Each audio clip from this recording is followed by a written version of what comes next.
রব্বুল আলামিন কোরআনুল কারীমের সূরা তাওবার ৩৬ নম্বর আয়াতে বলেন, মিনহা আরবাআতুন হুরুম যালিকাদ-দীনুল কাইয়্যিম ফালা তাযলিমু ফীহিন্না আনফুসাকুম।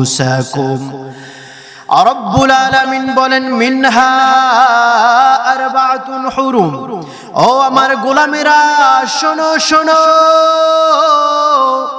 তোমাদেরকে আমি রব্বুল আলামিন 12টি মাস দিয়েছি। এই 12টি মাসের ভিতরে আমি আল্লাহ সুবহানাহু ওয়া তাআলা 4টি মাস হারাম করে দিয়েছি, সম্মানিত করেছি।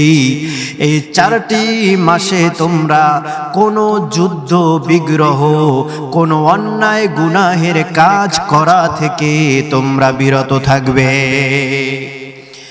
এজন্য এই 4টি মাসের মধ্যে একটি মাস হচ্ছে জিলহজ মাস, যে মাসটি আমাদের মাঝে শুরু হয়েছে। হজের মাস হচ্ছে এই জিলহজ মাস, কুরবানির মাস হচ্ছে এই জিলহজ মাস। এই জিলহজ মাসে কুরবানি এবং হজ থাকার কারণে আমার আল্লাহ তাআলা এই জিলহজ মাসের ফজিলত, জিলহজ মাসের গুরুত্ব আরো বাড়ায়া দিলে। কিন্তু এই জিলহজ মাস কোন সময় আমাদের মাঝে হারাম মাস আসে আর কোন সময় আমাদের মাঝ থেকে চলে যায় আমরা বলতেও পারি না।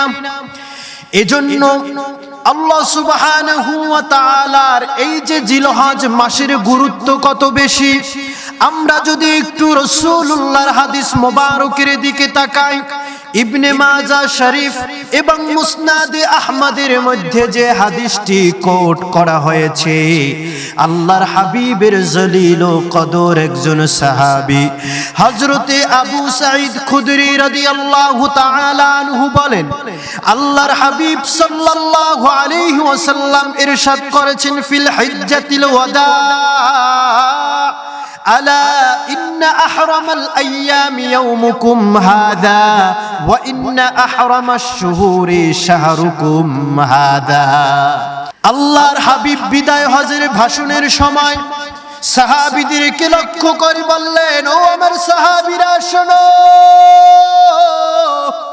আল্লাহ তাআলা তোমাদেরকে যতগুলো দিন দিয়েছেন, আল্লাহ সুবহানাহু ওয়া তাআলা তোমাদেরকে যতগুলো দিবস দিয়েছেন, এই দিনগুলোর ভিতরে, দিবসগুলোর ভিতরে আজকের দিনটি হচ্ছে সবচাইতে শ্রেষ্ঠ একটি দিন, গুরুত্বপূর্ণ একটি দিন।